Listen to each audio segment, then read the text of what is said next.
Pues buenos días a todos. Vamos a intentar hacerlo en tiempo y por eso vamos a empezar esta nueva edición de Distrimeet.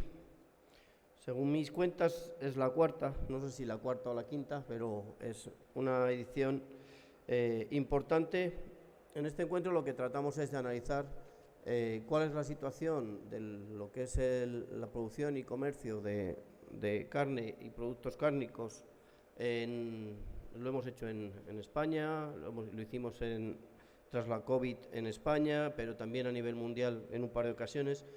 Y en esta edición, teniendo en cuenta lo que está pasando a nivel mundial, pues considerábamos importante también analizar las posibles repercusiones que puede tener todo el movimiento geopolítico que se está produciendo a nivel internacional. En esta ocasión vamos a mezclar las dos cosas, tanto la parte geopolítica a nivel internacional como la parte nacional, con la mesa redonda que hemos organizado, donde participarán la industria y la distribución. Por cierto, nos falta, Giuseppe, nos falta Ignasi, por si puedes mandarle un WhatsApp.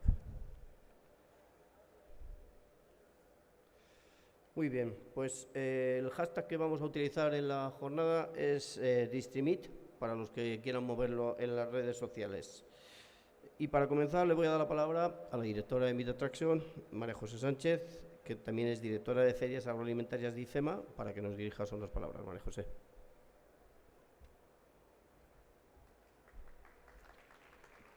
Muchas gracias Ricardo, muchas gracias a todos por estar aquí.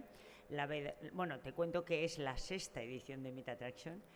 Entonces, lo primero que quiero hacer es dar la bienvenida a esta sexta edición de Meat Attraction, en la que, bueno, una vez más tenemos el placer de abrir la única feria exclusiva especializada en el sector alimentario que se celebra en España.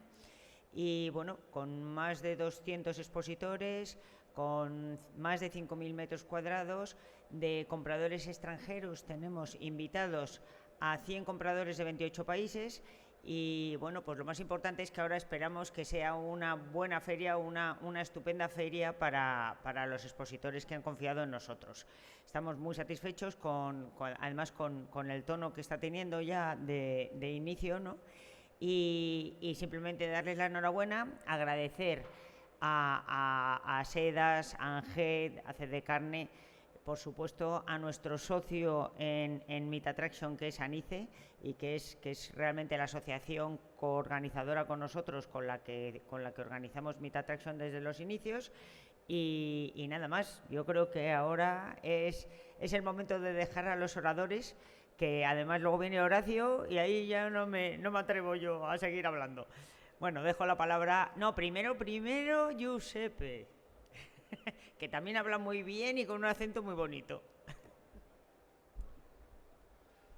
Pues muchas gracias, María José. Exactamente es así. Ahora intervendrá el director general de ANICE, la Asociación Nacional de Industrias Cárnicas, Giuseppe Aloisio, que nos va a ilustrar y poner en suerte esta jornada. Cuando quiera, Giuseppe. Muchas gracias. Muchas gracias a todos. Bienvenidos a una nueva edición de Meat Attraction. Y mi segunda Meat Attraction, la primera como director de ANICE y la verdad que desde la última nos pusimos a alguna tarea y hoy orgullosamente puedo decir que siendo esta la jornada donde trabajamos en cadena y en compañía de la distribución, algunas cosas hemos hecho y ahora comentaré. Las empresas cárnicas ante el desafío político. Qué título más sugerente para una jornada que está absolutamente empapada de actualidad, una actualidad absolutamente cambiante. Muy acertado el nombre de desafío, porque el desafío suele ser siempre una palabra que entraña o que puede entrañar riesgo, pero también oportunidades. Yo soy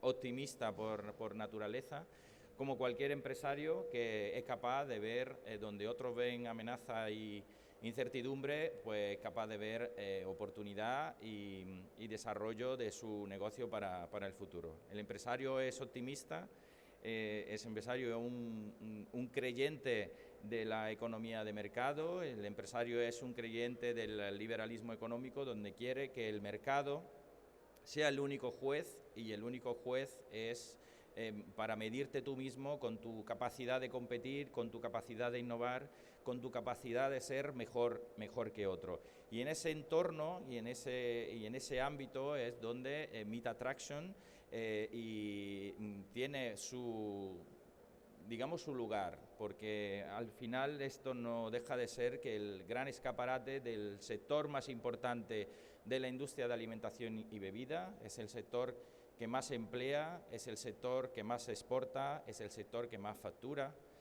Es un sector muy potente. Yo el otro día estaba escuchando las preocupaciones que tenía en España el sector del acero y la posible imposición de aranceles por parte de Estados Unidos a la importación de acero español, y decían que estaban en juego 500 millones de euros de exportación. Pues este sector, 500 millones de euros, los exporta en 17 días, para que nosotros seamos capaces de medir cuál es el peso, la importancia que tiene este sector, y hoy nos queremos también reivindicar como lo que somos un sector muy importante que participa con gran peso en el Producto Interior Bruto de la economía de este país.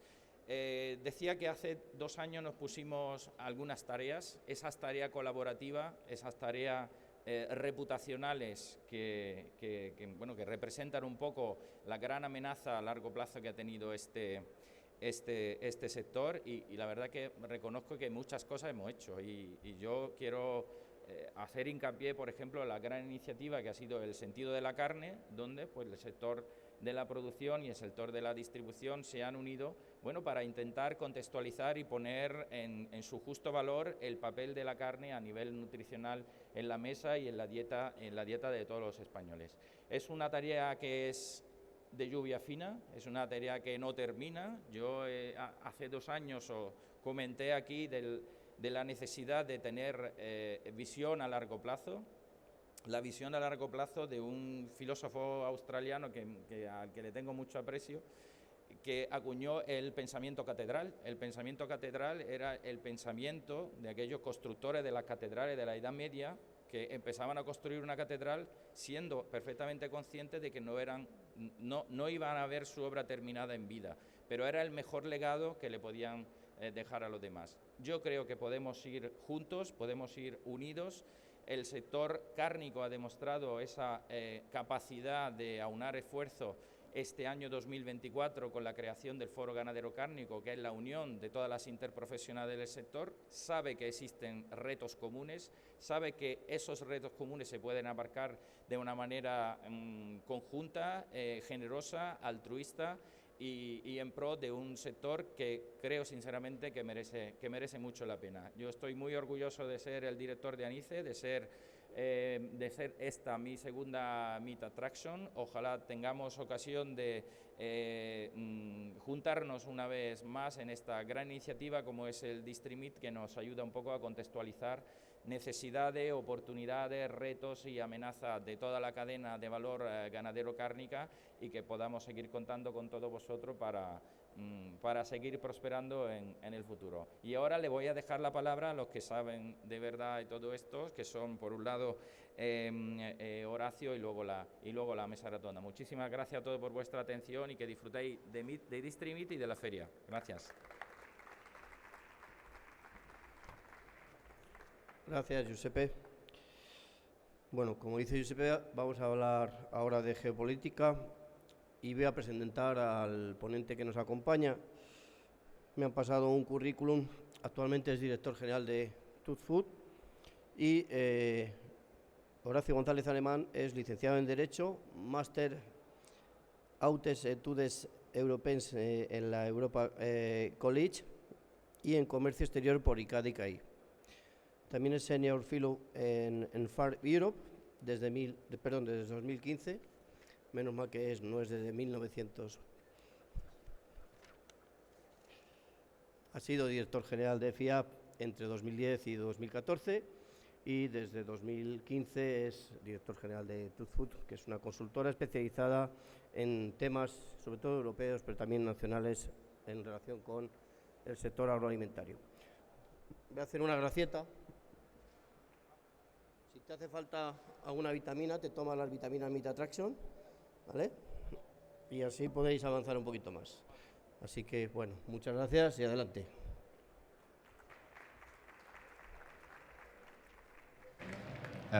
Buenos días a todos, muchas gracias a IFEMA, muchas gracias a ANICE, muchas gracias a Mega Agrifood, que son en definitiva los que me han traído aquí para estar hoy con ustedes e intentar compartir. Puede ser que me quito esto. ¿Se me oye mejor aquí? Vale, pues entonces me voy a quedar aquí. Voy a coger una pastillita y... Bueno, no, empezamos si os parece. Vale, de acuerdo. Entonces, ¿yo qué es lo que quiero compartir con vosotros? Son una serie de reflexiones muy generales sobre el momento en el que estamos viviendo la geopolítica y sobre todo, si os fijáis, en la segunda parte del título digo, el entorno sí importa. Para mí es la clave de lo que vamos a comentar hoy, porque muchas veces nos creemos que el negocio es el negocio, pero hay mucho más que el negocio y es una de las cosas que quiero compartir y explicaros con vosotros.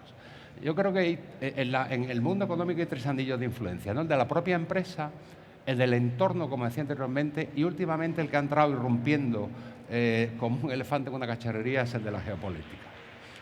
La empresa tiene una serie de actores, que son la propiedad, los clientes, los suministradores, el personal. Todos ellos hacen lo que es la empresa, su funcionamiento, compro, vendo, me tardan en pagar, 60 días, 90, todas esas películas conocemos perfectamente. Pero luego tenemos lo que se llaman los otros accionistas, que son señores o instituciones o entidades que también interceden e intervienen directamente con su impacto dentro de la empresa, como son los políticos, los parlamentos, las administraciones, la prensa y las redes sociales, las organizaciones no gubernamentales. Pero ya, de repente, nos damos cuenta que aparece, como decía anteriormente, lo que se llama la geopolítica. Esta definición, a mí me encanta, es una definición de un norteamericano, un señor que se llama Lutnick, que dice que la geopolítica es la guerra por otros medios.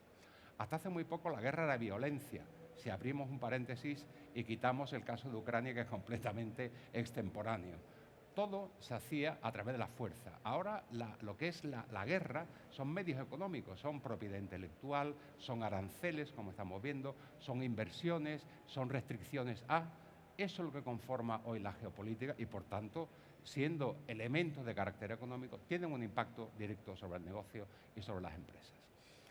¿Cuáles serían las implicaciones de esta irrupción de la geopolítica en el mundo del negocio? Pues, como decimos normalmente, bueno, ¿y esto a mí cómo afecta? Y yo, ¿aquí qué pinto? ¿Y esto cómo ¿vale? Vamos a intentar desgranar esa afectación al negocio agroalimentario, en este caso en el sector de la carne. En primer lugar, el comercio internacional no es solo parte de la economía, es un instrumento de poder político, es un poco el derivado de lo que acabo de comentar de la definición de la geopolítica. ¿Por qué digo esto?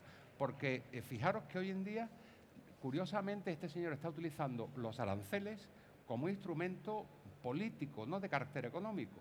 Le pone un 25% de arancel a México y a Canadá por el tema del fentanilo, por las drogas o por la inmigración. Entonces, mire usted, yo hasta ahora había oído hablar de las negociaciones comerciales donde se negociaban unos aranceles, subían, bajaban, pero no por temas de drogas ni por temas de inmigración. Ya tenemos un tema importante. ¿Y esto qué efectos tiene? Pues los efectos son la pérdida de mercados, inflación clarísimamente. Nos tenemos que acostumbrar a que en los próximos años, si todo sigue así, va a haber un repunte de la inflación brutal, simplemente por el tema de los aranceles que este señor está poniendo encima de la mesa, devaluaciones de monedas, encarecimiento de los inputs. En fin, todo esto tiene un efecto directo, como estamos viendo, dentro del negocio. El segundo tema es que el bloque en el que estamos, que es la Unión Europea, todavía no ha despertado y corremos el riesgo de quedarnos prisioneros entre Estados Unidos y China. Nos han cogido con el pie cambiado. La Unión Europea hasta ahora estaba muy orgullosa de ser lo que le llaman un soft power, que es un poder blando por aquello de la regulación y de las normas. No, tenemos desde el punto de vista de la sostenibilidad, somos líderes en el mundo. Líderes, ¿y eso de qué sirve? En un mundo en el que ahora mismo lo que se está propiciando básicamente es el palo más que la zanahoria. Nos hemos quedado colgando de la brocha. Cuando Europa se ha dado cuenta de dónde estaba, resulta que la energía la comprábamos en Rusia, resulta que el mercado lo teníamos en China y resulta que la defensa nos la daban los americanos, hasta que han dicho que no, que se acabó, basta. Entonces nos han cogido, estamos ahora mismo colgados absolutamente de la brocha y eso descabala todo. Os voy a poner un ejemplo. Hace muy poco estaba hablando con un funcionario en Bruselas, la semana pasada, y yo le preguntaba por el tema de los aranceles y de Trump y me decía, Horacio, eso ya es historia. Ahora lo que estamos es viendo qué va a pasar con Ucrania y la posición de Estados Unidos. Es decir, están completamente descolocados con problemas políticos, no económicos, pero que afectan indudablemente al negocio. ¿Cuáles son los efectos? Pues eso, estamos pagando la energía más cara, no tenemos defensa en las guerras comerciales porque estamos indefensos. Y en tercer lugar, lo que sí me gustaría decir es que, quizás como un atisbo de que las cosas van a empezar a cambiar, es que las grandes corrientes políticas que han dominado el mundo en los últimos años empiezan a cambiar de signo. Y se cuestiona todo lo que hasta hace muy poco era lo que llaman los ingleses el mainstream, la corriente normal. Durante los últimos años hemos visto una serie de cuestiones, como son básicamente la sostenibilidad, que en el momento en que la cuestionabas lo más mínimo, ya te colgaban como hereje en el patíbulo. El cambio climático, sí, oiga, mire usted, el cambio climático, sí, es muy importante y hay un problema muy gordo. Pero ¿cómo lo estamos abordando? Parece ser que se han dado cuenta que no lo estaban haciendo bien y estamos entrando en otra fase. Esto es lo que le llaman el efecto Venezuela, que es muy interesante. Y es que el Parlamento Europeo, el nuevo Parlamento Europeo, como veis aquí, esto era la antigua composición del Parlamento, el círculo rojo, es decir, escorada hacia la izquierda. Ahora el óvalo este amarillo es el nuevo que está escorado a la derecha. ¿Y eso qué significa? Pues que empieza a cambiar el sentido de las cosas. Y además no son 10 gobiernos, sino son 11 con Alemania, los gobiernos de derecha en el Consejo de Ministros. Es decir, el signo político ha cambiado tanto en el Parlamento como en el Consejo de Ministros. Y eso se está empezando a ver de manera muy clara en las decisiones que se están tomando. Ya no se habla de descarbonización simplemente, se habla de descarbonización y competitividad, como por cierto tenía que ser desde el inicio. Ya se habla de la hiperregulación y lo que hay que hacer es simplificar la legislación. Hay que quitar grasa del sistema porque al final no nos podemos mover. Esto nos está frenando el desarrollo. Y del comercio internacional se está hablando ya de la seguridad económica. Es decir, no solo tenemos que abrir el mercado, sino que también tenemos que tener estrategias de defensa, que es lo que nos está pasando ahora mismo. Por cierto, hablo un paréntesis, tenemos ahora mismo 2 citas por delante que son muy importantes. La primera es el 12 de marzo. El 12 de marzo se supone que Estados Unidos impondrá un arancel del 25% al acero y al aluminio de la Unión Europea. Y eso, lo lógico que va a venir detrás es una respuesta por parte de la Unión Europea poniendo aranceles a los norteamericanos. Es lo que le llaman la ping-pong diplomacy. Tú me pegas unos aranceles, yo te los devuelvo. Tú me das... Lo que no sabemos es hasta cuándo va a llegar el juego del ping-pong. Sería el primer dato. El segundo dato es el 1 de abril, cuando el memorándum de reciprocidad, la famosa concepto de reciprocidad que ha inventado Trump, se haría efectivo. La reciprocidad básicamente viene a decir que desde el punto de vista de Estados Unidos, lo que a mí se me aplica en un país tercero es lo que yo le voy a aplicar a él. Eso que teóricamente queda muy bonito y está muy bien, porque además tiene toda su lógica, luego tiene, como todo, tiene su truco. Y al final va a suponer, otra vez, más aranceles, más tensión, más inflación, más control, etc. Todo está cambiando muy rápidamente y no solo como vemos en el mundo económico. Y todo esto afecta al negocio, ¿no? Y ahora la pregunta del millón es, ¿y qué hacemos? Porque ante esta situación hemos hecho un análisis y ahora la pregunta es, ¿qué hacemos? Hombre, yo no tengo la bola mágica, pues si la tuviera no estaría aquí seguramente, estaría en otro lado. Pero sí que me atrevo a daros algunas ideas para que vosotros las proceséis y las tengáis aquí detrás con una neurona que al final la estéis rumiando y dándole vueltas, ¿vale? Yo lo primero que haría es repensar los planes de negocio y estrategias para tener en consideración este nuevo entorno. La geopolítica, la geoestrategia, la economía, muy raramente ha entrado dentro de los planes de negocio de las empresas. O si ha entrado de manera tangencial, nunca, digamos, de frente. Ahora tienen que entrar de frente, porque es que nos estamos jugando el negocio en estos momentos desde fuera, insisto, no desde dentro del negocio. Y sobre todo, cuestionarnos cosas, hacernos preguntas, como por ejemplo, ¿dónde compro yo mis insumos? ¿Dependo de esas importaciones o no dependo? Es decir, ¿dependo de varios suministradores de un solo país? Tengo varios países, ¿lo puedo distribuir de manera que el impacto, si lo hubiera, de una protección arancelaria o de un incremento arancelario, no me afectara a las importaciones? Se me viene a la cabeza ahora cuando empezó la guerra de Ucrania y de repente nos dimos cuenta que en Europa no teníamos aceite de girasol. ¿Alguien había pensado en eso? Nadie. ¿Hay alguien que hoy esté pensando en esto? Nadie. Debería de haber gente pensando. Hombre, en la Comisión Europea y en los ministerios tenemos gente muy válida. Yo creo que deberían de empezar a pensar en estas cosas, en los efectos unintended consequences, como dicen los ingleses, las consecuencias que no intencionadas, ¿no? Si me cierran una fuente de aprovisionamiento, ¿dónde están las alternativas? ¿Qué parte de mi negocio está en el mercado nacional y qué parte en los países terceros? ¿Y en qué países? ¿Un solo producto, monopaís, varios productos, varios países? ¿Cómo absorbo yo una subida arancelaria? ¿Tengo capacidad en los mercados terceros o incluso en el mercado nacional de decir, voy a bajar mis beneficios o los voy a compartir el impacto con la distribución o con mi distribuidor para que el consumidor sea capaz de afectarse en lo menos posible? ¿Puede haber un competidor que me pueda en ese momento ganar la mano y llevarse la categoría? Estas son las preguntas que hay que hacerse. ¿Exporta uno? ¿Dónde están las alternativas? ¿Cuáles pueden ser mis riesgos? Estamos hablando básicamente de retorsiones arancelarias, pero también podemos hablar de embargos, de desviación de comercio.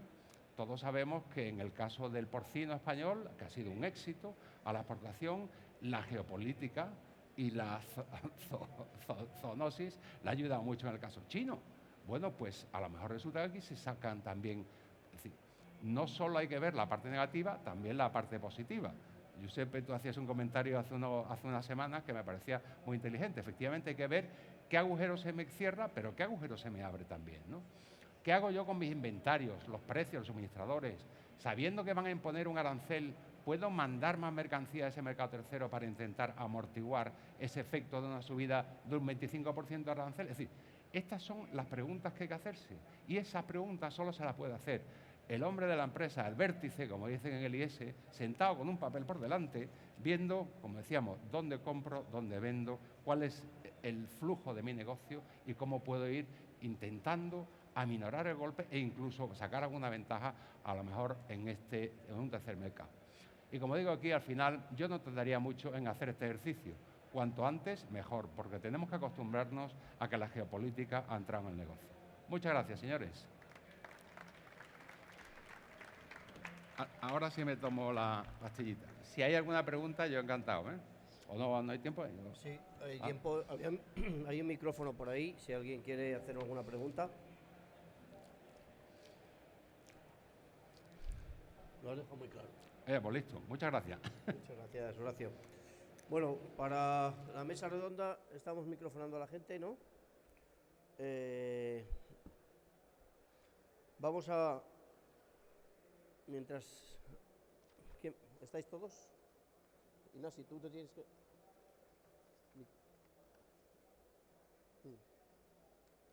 ¿Y José, tú? Vale. Pues mientras se microfonan los ponentes, vamos a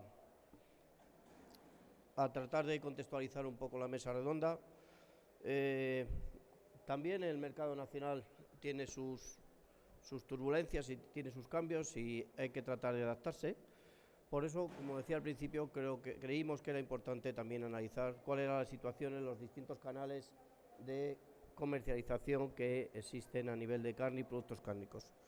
Por eso vamos a contar con varias personas para esta mesa redonda que hemos llamado la colaboración entre eslabones, la clave del futuro, porque pensamos que esa colaboración entre los distintos eslabones de la cadena, en este caso ganadero-cárnica, es la clave del éxito para poder seguir siendo competitivo en el futuro. Mientras le microfonan, y si queréis, según vais teniendo ya los micrófonos, podéis subir a la mesa. Me voy a adelantar al moderador y voy a presentar a Nuria Cardoso, que es la directora de comunicación de Asedas.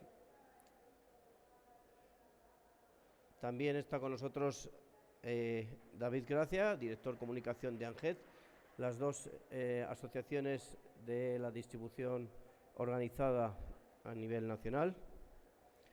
Contamos también con Ignasi Pons, que es el director general de FECIC. ¿De qué eres, Ignasi? Y José Luis Álvarez, que es el gerente de Álvarez Selección. Para moderar esta mesa contamos con una persona que tiene gran experiencia y a la que le acaba de conceder ANICE un premio a la trayectoria por su trabajo en comunicación en el sector ganadero cárnico, y para ello pues le damos también la palabra y le pedimos que suba a moderar esta mesa redonda a José Manuel Álvarez. Así que ya lo dejo en tus manos, José. Pues adelante. Vale. Muy bien.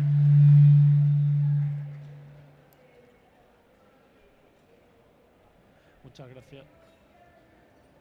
¿No se oye? Sí, ¿se oye? Ahora sí. Muchas gracias, Ricardo, y muchas gracias a todos los participantes en esta mesa redonda. Vamos a tratar de seguir el hilo que ha trazado Horacio con estos desafíos. Se oye muy mal. Tenemos problemas, ¿no?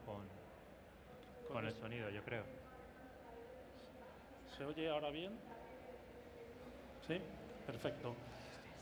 Decía que vamos a tratar de ir aterrizando un poco los planteamientos que ha esbozado Horacio en el ámbito geopolítico relacionados con la actividad agroalimentaria y la actividad ganadero-cárnica, y vamos a tratar de que los representantes que me acompañan aquí, que como ha dicho Ricardo, representan tanto al sector de la industria cárnica, de la distribución minorista especializada y de las cadenas de distribución más generalistas, nos ilustren sobre la situación, perspectivas y estrategias que habrá que afrontar en estos próximos tiempos. Está claro que estamos en un entorno, como muy bien ha explicado Horacio, un entorno internacional marcado por una gran incertidumbre en la actividad económica, en nuestro sector especialmente, y lo que quería era pediros una primera valoración general a cada uno de vosotros, focalizándolo por supuesto en vuestros sectores, y cómo afecta toda esta situación a la actividad de vuestras empresas, de los operadores de vuestro sector, y cómo afecta, que es un poco el ADN de esta mesa redonda, a las relaciones entre los distintos eslabones de la cadena de valor de la ganadería y de la carne. Así que, pues, si os parece, vamos en orden hacia mi derecha. Entonces, David. Vale, bueno, ¿se me oye bien? No. Ahora yo creo que se me oye. Bueno, la verdad que sobre el contexto actual poco más que añadir a lo que ha relatado Horacio, y además con una visión estratégica de pensar en el medio plazo. Yo sí que sobre cómo afecta esa incertidumbre geoestratégica en la cadena de valor, yo creo que conviene recordar que esto no es nuevo, llevamos 5 años así ya. Llevamos 5 años desde la pandemia, con crisis, con guerras. Entonces, yo creo que algo hemos aprendido. Básicamente afecta en dos áreas. Supone un incremento de costes, y muchas veces repentino. Y todo incremento de costes, pues obviamente genera desajustes en las cadenas de valor y genera tensiones en la cadena de valor.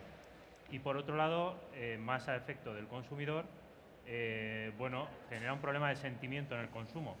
Y eso pues también es un problema, ¿no?, que tenemos que resolver desde la cadena. Con lo cual, para una primera reflexión sobre cómo afecta esta incertidumbre geopolítica, pues me gustaría aclarar estos dos mensajes. Afecta desde luego en los costes. Tenemos que evitar volver a repetir situaciones como las que hemos vivido con el estallido de la guerra a Ucrania, donde vimos un incremento de costes disparatado que afectó a los precios y afectó al sentimiento del consumidor, y eso ha tenido un impacto gravísimo en España. Y por otro lado, pues bueno, en la medida de lo posible, pues bueno, aprender a navegar esta incertidumbre para que esos shocks geoestratégicos tratemos de amortiguarlos entre todos, de cómo llegan al consumidor. Muy bien, pues... Muy bien, gracias David. Nuria, ¿cómo lo veis desde el sector específico de las cadenas de supermercado, que es el sector que tú representas? Sí, efectivamente. Gracias, José Manuel, gracias también, Ricardo, por habernos reunido en esta mesa con un tema de plena actualidad, ¿no? Pues, a ver, efectivamente, el contexto internacional, nosotros como distribución alimentaria, formato supermercados y distribución mayorista, pues bueno, estamos muy pendientes sobre todo de cómo pueda afectar a nuestros proveedores, ¿no? Horacio ha mencionado, ha recordado la enorme afectación que tuvo la guerra de Ucrania en el coste de la alimentación animal, y que al final, pues bueno, eso significa un incremento de costes en origen y desgraciadamente una afectación también hacia el consumidor, ¿no? Entonces, esto en el contexto internacional, pues desde luego muy pendientes de estas afectaciones que los anuncios de aranceles y posibles conflictos geopolíticos puedan tener, ¿no? Y que nos afectan directamente. En el contexto interno, pues también es muy conveniente hacer un pequeño ejercicio de historia reciente, ¿no? Y recordar, pues bueno, cómo afectó a toda la cadena los cuellos de botella que se crearon durante la pandemia, luego la mayor crisis inflacionista que ha vivido Europa desde la Segunda Guerra Mundial, y bueno, afortunadamente con el esfuerzo de todos los eslabones, nosotros como el último eslabón, el que está en contacto con el consumidor, pues bueno, desde el primer momento se hizo un esfuerzo enorme por subir los precios lo más tarde posible y lo menos posible. Y bueno, pues con este esfuerzo, con medidas que también hemos apoyado toda la cadena, como la bajada del IVA de ciertos alimentos, y bueno, afortunadamente pues también las medidas de control del precio de la energía, por ejemplo, pues bueno, afortunadamente desde hace unos meses estamos viendo una cierta normalización, ¿no? en lo que es la inflación, pero bueno, esto no significa que nos debamos relajar. Seguimos muy pendientes del entorno que ha mencionado Horacio y que cada vez es más importante, y bueno, desde lo que es la alimentación, pues muy pendientes de los precios en origen y de la afectación que todo este entorno que vivimos pueda afectar, pueda suponer. Ya para terminar, sí tenemos todos en el mercado interno, que también lo ha mencionado Horacio, pues un desafío muy importante, ¿no? Que es el desafío regulatorio, que nos afecta a todos. Tenemos grandes paquetes de diligencia de vida, deforestación, ley de trabajos forzosos, informes no financieros, y podría seguir así un buen rato. Y bueno, eso es verdad que ojalá esta brújula de la competitividad que anunció hace un par de semanas la presidenta de la Comisión Europea se refleje de verdad en algo tangible que nos pueda ayudar a toda la cadena. Muchas gracias, Nuria.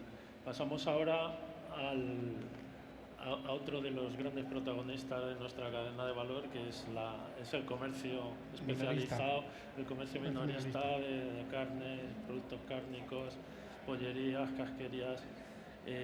¿Cómo lo veis, José Luis, desde vuestra actividad tan específica, tan centrada? Cuéntanos. Muy buenos días. Pues la verdad que el carnicero es el último eslabón, aunque ella dice que ella es el último, nosotros también. También, correcto. Es el último eslabón, es el más pequeñito, es el más, vamos a decir entre comillas, débil, pero es el que más juego tiene de cintura, y es el que tiene que explicar al cliente casi cada día porque los productos valen ahora el doble.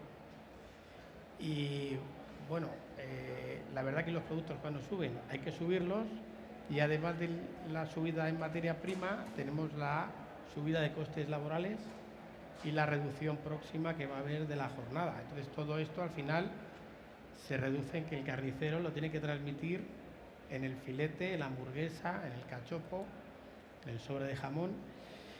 Y lo que hace el carnicero aquí para suavizarlo no es el precio el último, sino hacer el papel de gran comunicador y explicar todos los valores que tiene la carne, que tiene la ganadería donde compra, todo lo que pasa detrás del mostrador. Y creo que hace una labor, ahora no se me oye, ¿sí? Hace una labor súper importante humanizando todo esto que ha explicado el compañero aquí. Está muy bien, son números, pero detrás de todos los números hay personas, y el consumidor lo entiende y se relaja cuando llega a comprender que su hijo gana más dinero porque ella también paga más por la pieza de carne. Y este trabajito, que es muy delicado, este es el que hace el carnicero todos los días, y no puede dejar de hacerlo porque nunca el valor puede estar por debajo del precio de compra. El valor tiene que estar siempre por encima del precio de compra. Entonces, cuando alguien va a comprar ternera de Guadarrama, tiene que entender muy bien lo que hay detrás de ternera de Guadarrama o cualquier otra raza que venda el carnicero. Y este trabajo solo se puede hacer de persona a persona y solo se puede hacer hablando. No vale la cartelería, no vale el precio, vale hablar en el punto de venta. Y esto, trabajo tan pequeño, es el que hace el carnicero. Ajá. Muy bien, gracias José Luis. Ignasi, tu turno. A ver, la industria, el centro de la cadena de valor, con todo lo bueno que tiene de perspectiva hacia adelante y hacia atrás, y con todos los problemas añadidos que eso conlleva. Bueno. ¿Cómo estáis planteando desde el sector industrial esta situación de tanta incertidumbre en los mercados internacionales y nacionales? Bueno, en primer lugar, pues agradeceros la invitación a participar en esta jornada.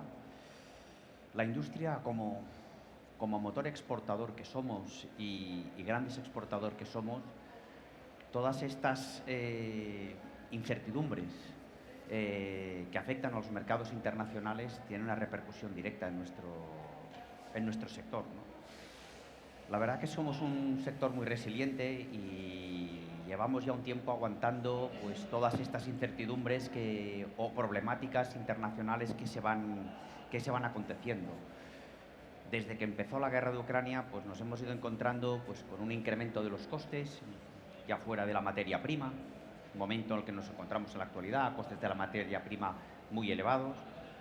Nos encontramos los costes energéticos, que siendo un sector en el cual necesitamos el calor para la producción y el frío para la conservación, pues eso tuvo un impacto muy grande por las empresas, y realmente hubo empresas en nuestro sector que no pudieron soportar el impacto del incremento económico de las energías. Luego nos encontramos también con todo el incremento de los costes laborales. Al terminar el año 2003, nuestro convenio pues incrementó alrededor del 9,1% los costes laborales. Fue otro impacto que recibió el sector. Y ahora pues nos encontramos que en dos mercados que para nosotros son claves, como es el mercado de China y el mercado de Estados Unidos, pues nos encontramos pues en un momento en el que no sabemos cuál va a ser nuestro futuro en relación a los aranceles, ¿no? Tanto China como Estados Unidos son, como he dicho, mercados claves. El mercado de Estados Unidos es un mercado que está creciendo, cada vez más son las exportaciones que estamos realizando y las empresas que están autorizadas y que se quieren autorizar. Y el mercado de China, aunque está disminuyendo las exportaciones, sigue siendo nuestro principal mercado de exportación. Por lo que esta situación, estas turbulencias que se generan en el mercado, a nosotros tiene un impacto, ¿no? Tiene un impacto porque evidentemente pues, tanto el importador como el exportador pues estaba a expensas de saber cómo todo esto pues, va a terminar, ¿no? Por suerte, creo que todo no son malas noticias. Somos un sector que estamos exportando a más de 100 países en el mundo. Somos un país que tenemos un reconocimiento mundial en nuestras exportaciones y eso pues creo que nos hace fuertes y nos hace capaces de saber afrontar estas situaciones complicadas, ¿no? Sin ir más lejos, cuando tuvimos el cierre del mercado de Rusia, pues para nosotros fue un impacto muy grande, es decir, el mercado ruso era un mercado clave para nosotros. Y la verdad es que subimos superar esa situación, encontrar nuevos mercados y apostar por nuevos mercados, nuevos productos. Por tanto, creo que aunque haya estas turbulencias, creo que el sector es fuerte, el sector está preparado y eso nos va a ayudar pues, a superar todos los acontecimientos que puedan venir. Muy bien. Y Nasi, te has centrado fundamentalmente en el potencial de la actividad exportadora de la industria cárnica, que es evidente, porque supone una parte muy importante de la orientación estratégica de buena parte de los operadores del sector. Si pones el foco en el mercado interior, en el mercado español, es donde entraría muy en liza, digamos, lo que supone el frontispicio de esta mesa redonda, ¿no? Las relaciones entre los distintos eslabones de la cadena de valor del sector. ¿Cómo afrontáis desde las distintas orientaciones de negocio, desde los distintos modelos de negocio de las industrias, cómo afrontáis esa relación? Pues hacia atrás, por supuesto, con los proveedores de la industria, el sector ganadero, y hacia adelante, que sería a quien tendrías en la mesa a los tres compañeros de nuestra mesa redonda.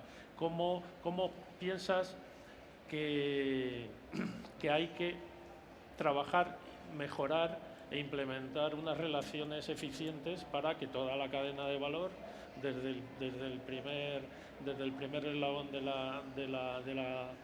la producción hasta la distribución, consiga digamos, ser eficiente y conseguir rentabilidad, que al final es lo que a cualquier operador le interesa?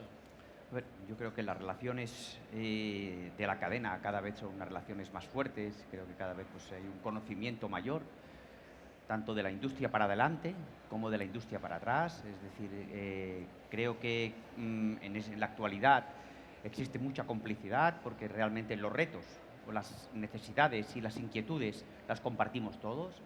Es decir, la preocupación, y si miramos al inicio de la cadena, ¿no?, con el ganadero, ¿no?, yo creo que la preocupación por el bienestar animal es una cuestión que compartimos a lo largo de toda la cadena. Es decir, el cumplimiento de las normativas de bienestar animal, las certificaciones, ese valor añadido que damos nosotros en relación al bienestar animal, es una cuestión que nos preocupa, que nos exige el consumidor, nos le exige la distribución, y es una cuestión que nos preocupa a todos y sobre todo al consumidor.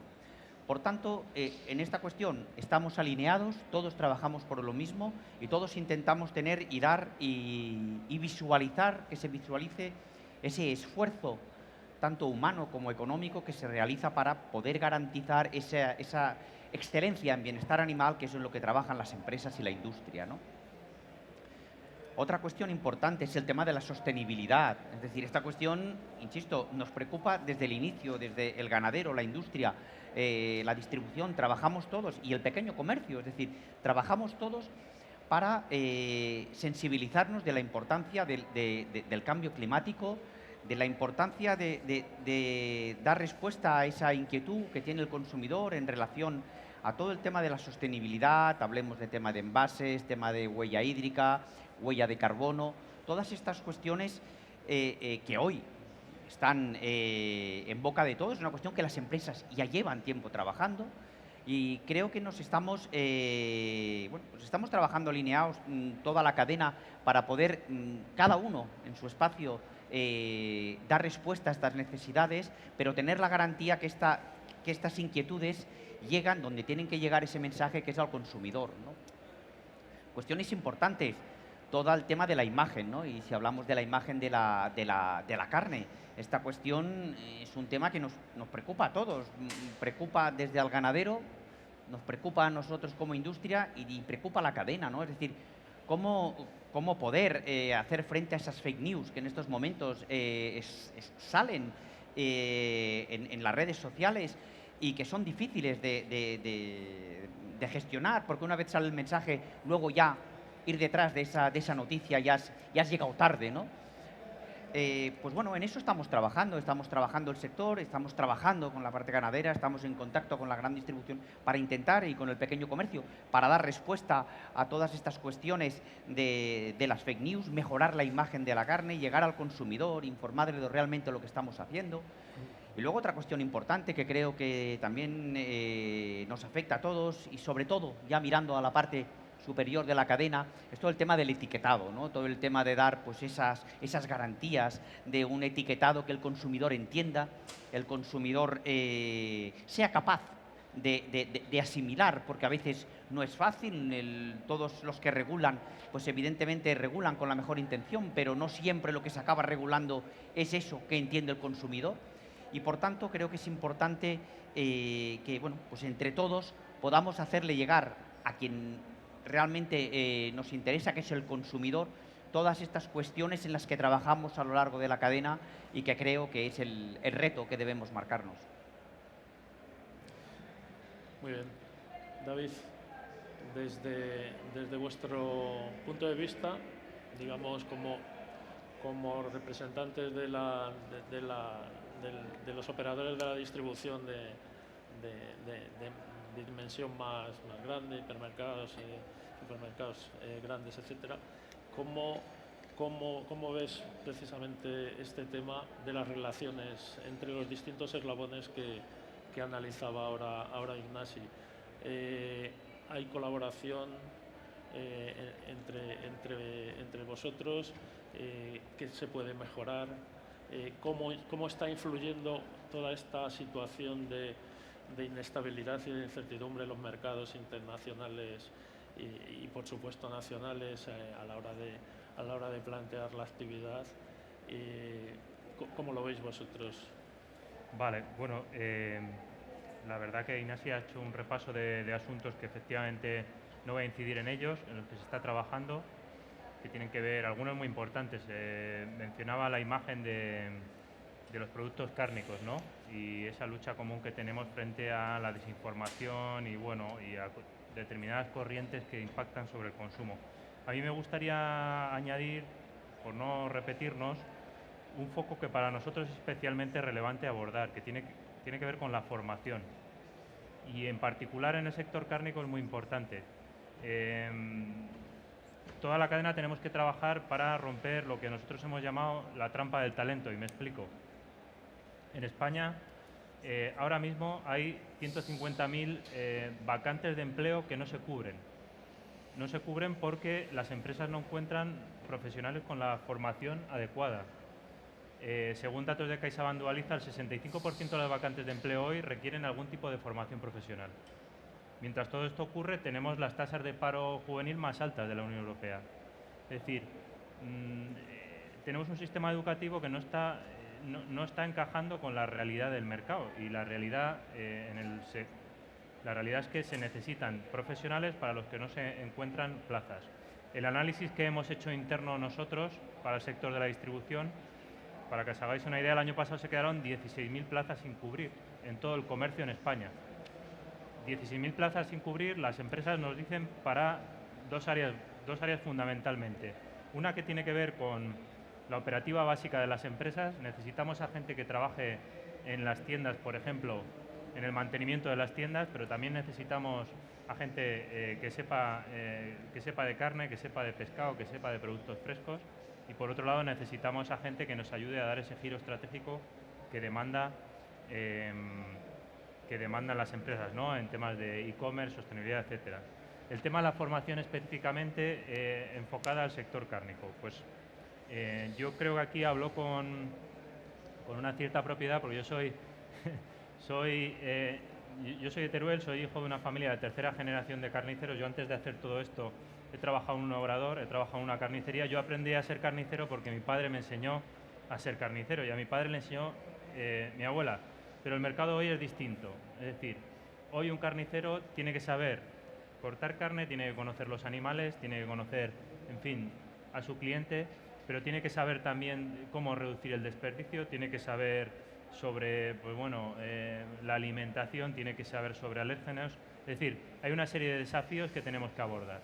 Tenemos que colaborar, ya lo está haciendo, me consta, la industria, pero seguramente lo tenemos que hacer también más intensamente la distribución y todos los eslabones para preparar mejor a las personas que se dediquen al sector cárnico, tanto desde el primer eslabón como la industria como la distribución. Eso es muy importante porque en la medida en que tengamos mejores profesionales podremos ofrecer un mejor servicio y mejores productos.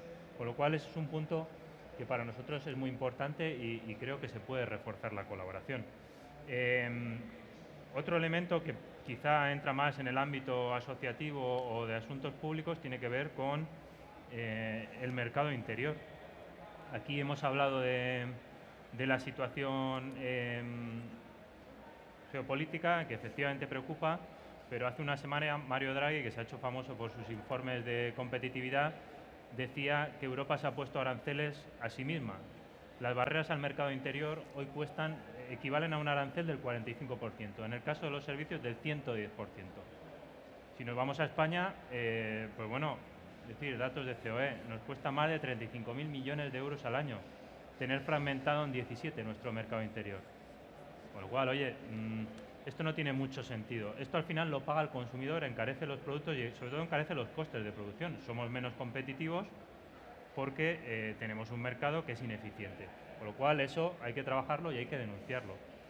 Y a mí ya en esta línea, pues ya que nos ha salido la parte regulatoria, antes ha citado Nuria importantes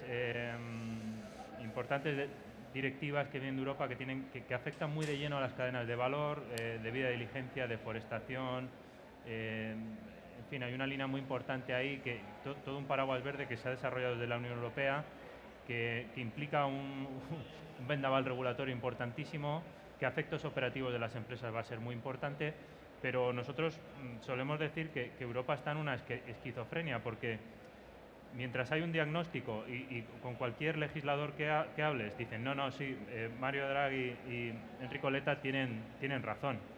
Es un disparate el mercado que hemos creado, nos hemos creado barreras a nosotros mismos. Estamos caminando en la dirección contraria, es como si fuéramos al médico, nos dijera que dejáramos de tomar azúcar y me tomara esos 3 botes de golpe, nada más salir del médico. Entonces, hay que poner un poco, quiero decir, desde los sectores tenemos que saber transmitir que tenemos que avanzar hacia un entorno regulatorio que realmente sea propicio, porque si no, pues eso, nos podemos quejar de los aranceles de Estados Unidos, pero resulta que tenemos una regulación que es mucho más gravosa que cualquier arancel que nos pueda poner Estados Unidos. Con lo cual esos serían los 3 mensajes. Nuria. Bueno, pues como muy bien ha dicho Ignasi, lo primero que hay que decir es que las relaciones entre los distintos eslabones de la cadena son ya muy fuertes. Yo, si me permitís una anécdota, cuando hace ya años, en una mesa parecida a esta, el moderador me hizo de pronto esta pregunta: ¿cómo os sentís vosotros siendo los malos? Y claro, yo que acababa de llegar además dije, pero ¿esto qué es? ¿Dónde me he metido? ¿No? ¿Y qué pasaba con esta persona? Pues que también, como ha apuntado Ignasi, ¿no? Vivía en una burbuja de desinformación. Es decir, las relaciones en la cadena son fuertes, son buenas, son historias realmente de colaboración y de diálogo. no es para nada una historia de buenos y malos o de grandes o pequeños.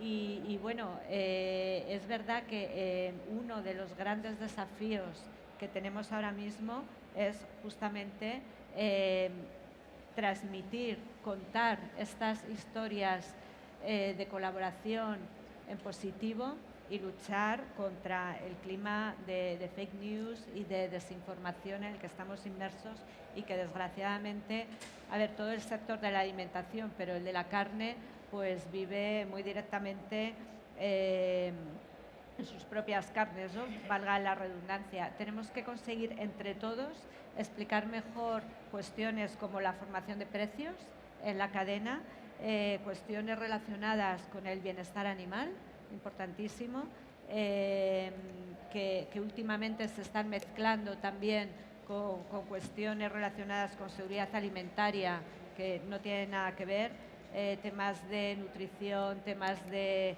sostenibilidad, etcétera. Entonces ahí es verdad que tenemos un campo en el que ya estamos trabajando, además yo creo que exitosamente, y como una muestra y un caso práctico de que la unión hace la fuerza y de que hay enormes parcelas en las que sí tenemos bueno, esa capacidad entre todos de influir y de cambiar las cosas, ¿no?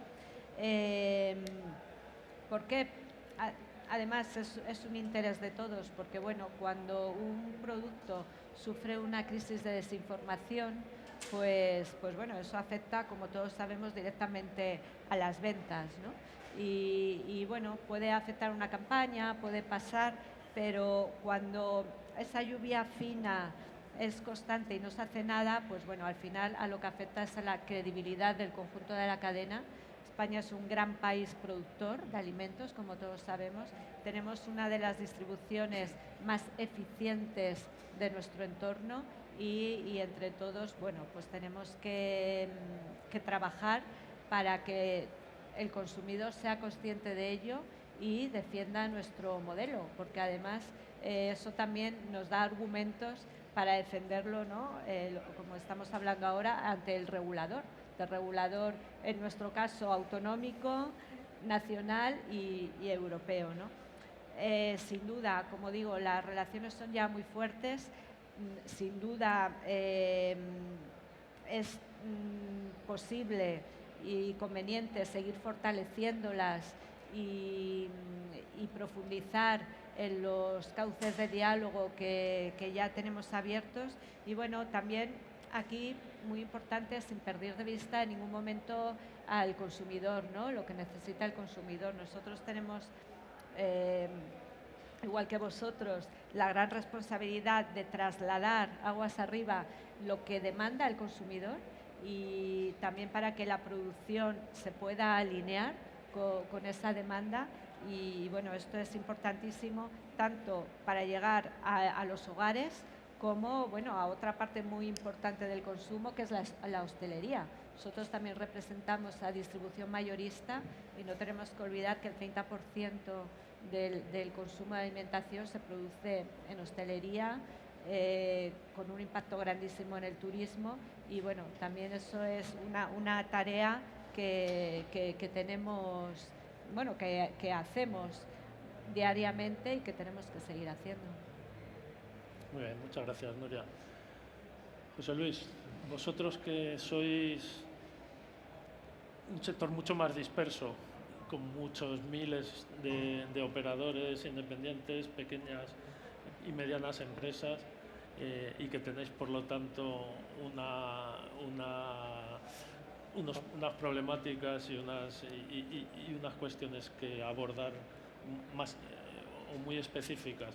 Sí. ¿Cómo ves tú este Bueno, tema? el carnicero es un nombre positivo compulsivo, ¿vale? Porque después de todas las dificultades que estamos pasando y todos seguimos abriendo el cierre cada día, pues tiene una mentalidad especial, ¿no? Como es positivo, pues yo veo ya cosas, por ejemplo en YouTube, de muchos nutricionistas hablando bien de la carne y bien del pescado, pero mucho de la carne, ya no tan bien de la fruta. O sea, ya empiezan a cambiar algunas cosas. El carnicero empieza a hacer elaborados más saludables, buscando que el consumidor use poco tiempo para consumirlo y sean de buena calidad. Y luego, hacia arriba, hacia el otro lado de la cadena, está transmitiendo todo lo que el consumidor busca a sus proveedores. Y esto, por ejemplo, hasta hace poco había pocos proveedores de jamón que no utilizaran aditivos y ahora cada vez hay más. Y esto es bueno, ¿no? Entonces,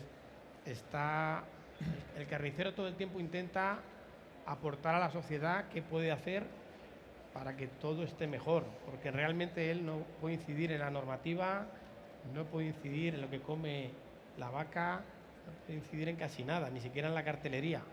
Entonces intenta dar todo tiempo de sí, dar lo mejor para que todo siga funcionando.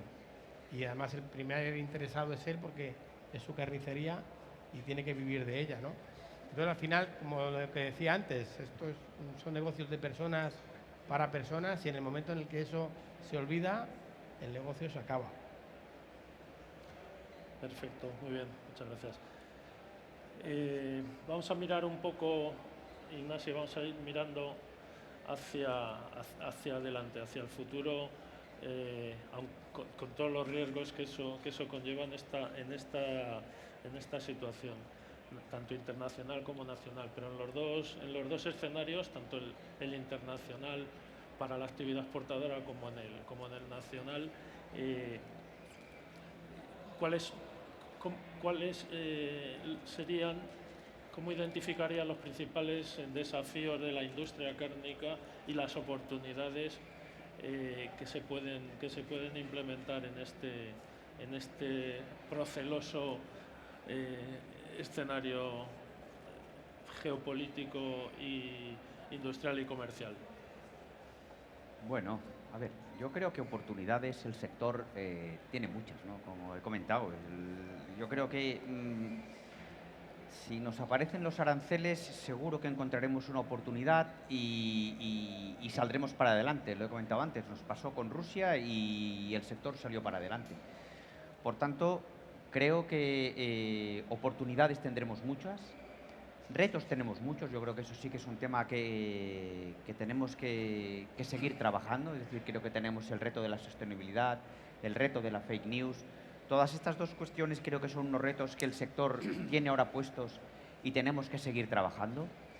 Yo me quedo con lo que se ha comentado aquí en la mesa, ¿no? Es decir, pues que desde el pequeño comercio, pues comenten que se está hablando, ¿no?, ya mejor de la carne, ya tenemos esta mejor imagen. Eso está diciendo que todo lo que hemos sembrado y que llevamos tiempo haciendo y que ahora con la herramienta del Foro Ganadero Cárnico vamos a seguir haciendo, creo que eso nos está dando una solidez como sector y nos permite avanzar.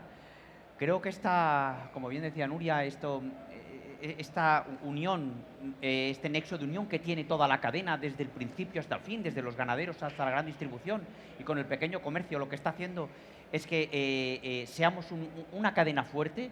Eso nos permite afrontar los retos, nos permite compartir, hablar, qué es lo que quieres tú, cómo yo te lo puedo dar, hablar con el sector primario, es decir, cómo puedo yo ayudarte para seguir adelante y llegar todos al objetivo final. Por tanto, creo que como sector cárnico y como cadena estamos fuertes. El camino a seguir es el que estamos llevando, es seguir explicando todo lo que hacemos, con esa claridad, esa fuerza con lo que lo estamos haciendo, con las herramientas que tenemos haciendo, las asociaciones, las interprofesionales, el Foro Ganadero Cárnico, todo eso creo que es lo que nos ayuda a tirar para adelante y, por tanto, creo que tenemos que seguir así a nivel nacional y a nivel internacional, es seguir pedaleando, seguir estando en esos mercados en los que estamos, intentar poder vender más productos y distintos productos en los mercados que no están. Hacer prospección de mercado, pues por si el día de mañana pues algún mercado pues no se nos pone de espalda y seguir así, que creo que es como lo estamos haciendo y yo me siento hoy me voy contento de lo que se ha comentado en esta mesa, porque veo que lo que estamos haciendo es el camino correcto. Y en los mercados internacionales, comentabas tú hace años cuando se cerró Rusia, que era un mercado que estaba adquiriendo un nivel muy importante para nuestro sector. Bueno, se cerró Rusia, pero la industria supo maniobrar de forma estratégica muy bien y se orientaron las ventas exteriores, se abrió China, los mercados asiáticos. Ahora mismo, con esa incertidumbre, con el tema de China investigando al sector europeo y al español en concreto, con la situación en Estados Unidos, que no sabemos por dónde van a venir los temas arancelarios y algunos otros, digamos que se estrecha un poco, ¿no piensas que se estrecha un poco el marco estratégico de las ventas exteriores para nuestro sector? Sí, yo creo que nos aparecen dificultades, pero creo que eso es un reto. Es decir, yo creo que el sector pues, se lo toma como un reto, ¿no? Y la verdad, sí, puede ser que se nos cierre ese mercado, pero tendremos posibilidades de abrir otros mercados. Creo que nuestra carta de presentación es estar exportando a más de 100 países. Tengamos presente que estos países vienen a visitarnos. Cada país que vienen, visitan, ven nuestras empresas, ven toda la cantidad de recursos económicos y sobre todo humanos que están poniendo las empresas para tener estos sistemas de calidad, implantar sistemas de sostenibilidad. El tema de la formación que ha apuntado el compañero, muy importante, se realizan muchos cursos de formación.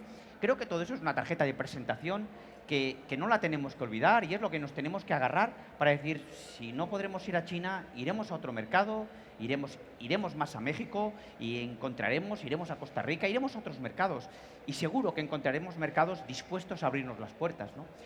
Creo que aquí estamos una parte importante de la cadena, pero por ejemplo en nuestro sector el poder está a hablar de la administración, es decir, tener suerte que tenemos una administración que nos apoya, que está a nuestro lado en la abertura de mercados. Tanto el Ministerio de Agricultura como el Ministerio de Comercio están ahí al lado, nos dan ese soporte para poder abrir y yo creo que estamos preparados para afrontar cualquier reto que tengamos que tener en los próximos años.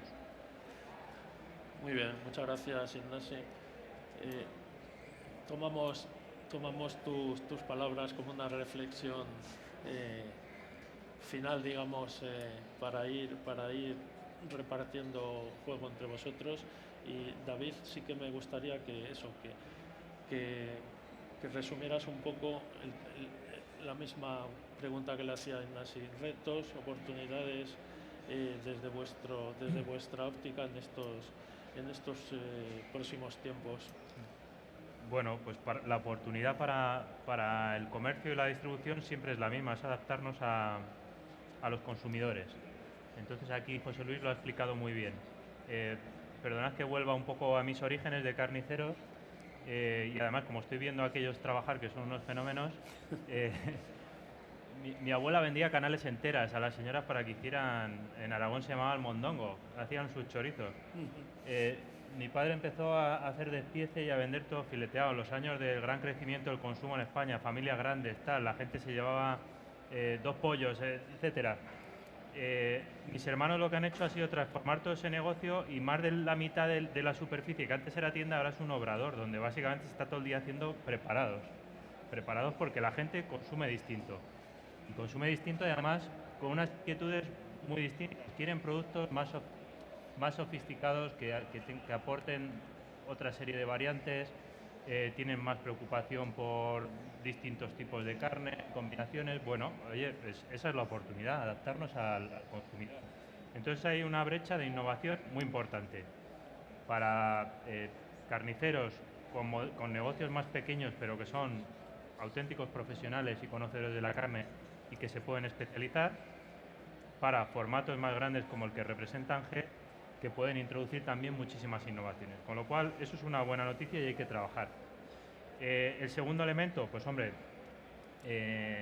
la distribución tiene que apoyar, como se ha venido haciendo, a aquellas producciones que por distintos motivos pues bueno, han pasado un bache o se han desapegado de esas tendencias del consumo. Me refiero a, por ejemplo, a lo mejor los casos del conejo o del ovino en los últimos años, pues desde el sector también se ha hecho un apoyo, como pues intentando proponer nuevos cortes, nuevas propuestas, sensibilizando a la gente sobre cómo se cocinan esos productos. En fin, eso es importante. La parte del bienestar animal no voy a incidir, pero eso es algo que se trabaja toda la cadena y desde empresas de ANGED también se trabaja mucho en colaboración con esos proveedores para garantizar ese bienestar animal, esas producciones controladas, alimentación, etc. Luego, un elemento que nosotros insistimos específicamente en la Estrategia Nacional de Alimentación y se lo trasladamos al ministro, que es pues bueno, cómo podemos apoyar esa gran variedad que tenemos de indicaciones geográficas protegidas, denominaciones de origen, razas autóctonas, productos ecológicos, ibéricos. Afortunadamente en España tenemos una variedad y una profundidad de productos muy grandes y eso, por supuesto, tiene un valor extraordinario en mercados internacionales, pero en el mercado interior también se tiene que promocionar e impulsar. Con lo cual, eso sería mi conclusión, ver las oportunidades de hacia dónde podemos seguir avanzando, crear valor y adaptarnos a un consumidor que es radicalmente distinto al de ayer y mañana será radicalmente distinto al de hoy, con lo cual no nos queda otra que seguir pedaleando. Muy bien, gracias David. Nuria. Bueno, pues a ver, en cuanto a los desafíos, que al final son también oportunidades, es decir, es así como tenemos que afrontar lo que nos está pidiendo la sociedad ahora mismo. Desde ya hace algún tiempo se está hablando mucho de la triple transformación medioambiental, digital y en cuanto a talento. Eurocommerce y McKinsey hicieron hace unos años un estudio en el que concluyeron que esta triple transformación va a costar a todo el comercio europeo de todos los tamaños unos 600.000 millones de euros hasta el año 2030, que es ya, estamos en 2025, con lo cual el esfuerzo es muy grande. En sostenibilidad, el compromiso de la distribución alimentaria es claro y firme, pero sí es muy importante que no nos dejemos atrás la competitividad. Y ahí eso lo tenemos que hacer llegar al legislador y a la sociedad. Es completamente compatible avanzar en términos de sostenibilidad medioambiental y al mismo tiempo ser competitivos, y para eso hay que escuchar a las empresas, que son las que saben cómo implementar los cambios necesarios. Por no alargarme mucho, la transformación digital igual es un cambio muy profundo, va mucho más allá del comercio electrónico, que sin duda es una gran oportunidad. En el sector de la carne hay estupendos ejemplos de cómo llegar también al consumidor, cómo diversificar canales, pero la transformación digital es mucho más profunda que eso. Estamos hablando de inteligencia artificial. La Unión Europea es la primera en legislar, pero nos falta quizá ahí también un recorrido tecnológico, por ejemplo. Y luego, bueno, tampoco me voy a extender porque ya pues David lo ha expresado de una manera muy brillante, ¿no? La necesidad que tenemos de formar y de retener talento a todos los niveles, especialmente pues en tienda y en logística. Y bueno, aquí es verdad que también hay algunos brotes verdes, ¿no? Tenemos una ley de formación profesional dual que esperamos, ojalá también sirva como inspiración y como base de talento. COE está trabajando muy intensamente, algunas de nuestras empresas están colaborando en proyectos de microcredenciales, pero bueno, es verdad que también junto con esta necesidad de talento, también lo ha mencionado José Luis, ¿no? Tenemos una legislación laboral ahora mismo que nos supone grandes retos económicos y organizativos, como la reducción de jornada. También un problema que nos preocupa mucho, hace poco hicimos una jornada que es el absentismo laboral, ¿no? Es un problema social, pero es sobre todo un problema sanitario. Necesitamos que nuestros trabajadores reciban una atención que les permita recuperarse antes y mejor. Y bueno, pues bueno, diría que estos son los 3 grandes desafíos, y todo esto, como ha dicho David, ¿no?, sin perder de vista las necesidades del consumidor. Todos tenemos que estar muy pendientes de lo que necesita. La innovación tiene que ser transversal en toda la cadena, pensando en las necesidades del consumidor, bueno, en cuanto a surtido, en cuanto a formatos y servicios que se ofrecen en tienda, y bueno, y por supuesto en los grandes temas que le preocupan, que son los que ya hemos mencionado, ¿no?, de medioambiental, etcétera. Muchas gracias, Nuria. Pues para poner el broche... Pues la verdad que qué decir que no hayan dicho ya estos fenómenos. Bueno, yo, como he dicho antes, el carnicero es positivo compulsivo, y cuando se cierra por un lado una puerta encuentra siempre una rendija por la que salir, y es verdad que la situación ahora no es la más bonita, pero hay un montón de oportunidades. Hay comercio electrónico que antes no había, hay posibilidad de hacer elaborados tanto para tus clientes como para restaurantes especializados, porque ahora el cliente parece que consume menos en casa y más fuera. Hay un montón de sitios por donde encontrar tu salida, ¿no?, tu forma de contribuir a esta sociedad. Entonces, sí que es un momento difícil, pero yo creo que tampoco nunca hemos estado mucho mejor. O sea, que ahora estamos con muchas oportunidades. Y el carnicero que sienta bien su oficio y sienta bien para qué está en este planeta, ¿no?, yo creo que va a encontrar rápidamente qué hacer para aportar y vivir bien. Muy bien, muchas gracias, José Luis. Pues antes de terminar, no sé si hay alguna pregunta desde el público a cualquiera de nuestros participantes en la mesa.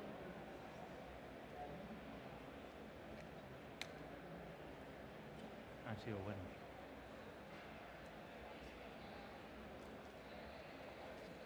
¿Tienes el micrófono? Sí. No, utilizo este. Pues si no hay ninguna pregunta, yo hago una reflexión para la mesa. En línea de lo que comentaba David también, pero yo creo que todos lo habéis tocado.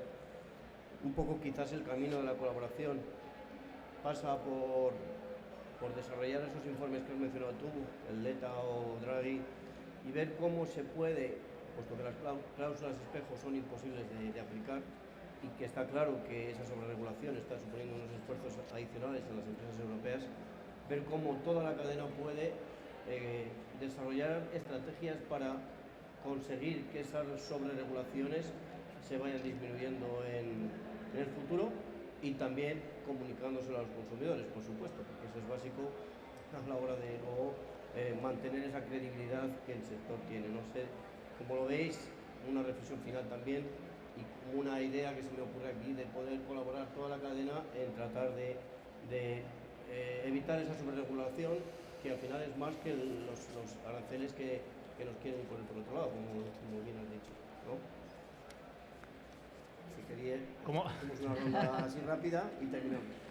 Bueno, por ser correcto me remito a las palabras de mi presidenta. O sea, necesitamos un plan de desregulación y simplificación, pero ya, o sea, no para mañana, ya. Entonces, es decir, quizá, al igual que Europa se ha construido sobre crisis, a lo mejor estamos en el momento. Tenemos un caso concreto. Antes os hablé de la directiva de debida diligencia y la directiva de reporting en sostenibilidad. Por cierto, ninguna de las dos todavía se ha traspuesto al ordenamiento español. Pero mientras todo esto ocurre, Europa ya ha anunciado una ley ómnibus que va a simplificar la montaña burocrática de estas dos directivas. Es decir, esto no tiene un pase. Con lo cual, es decir, hagamos las cosas por orden. Vamos a hacer un plan, hay que avanzar en un plan de desregulación y simplificación real. queremos regulación, pero regulación que nos deje crecer y ser más productivos. Y esa es la única vía. Bueno, pues desde aquí, desde Distribit, animamos a toda la cadena a que trabaje de forma conjunta por apoyar esta desregulación y comunicárselo al consumidor de forma positiva, que yo creo que hay camino y hay posibilidades. Y vamos a terminar esta mesa redonda agradeciendo a todos los ponentes vuestra participación, al profesor Horacio González Alemán también su ponencia, a todos ustedes por estar aquí y nos vemos en el próximo Distribit. Muchas gracias.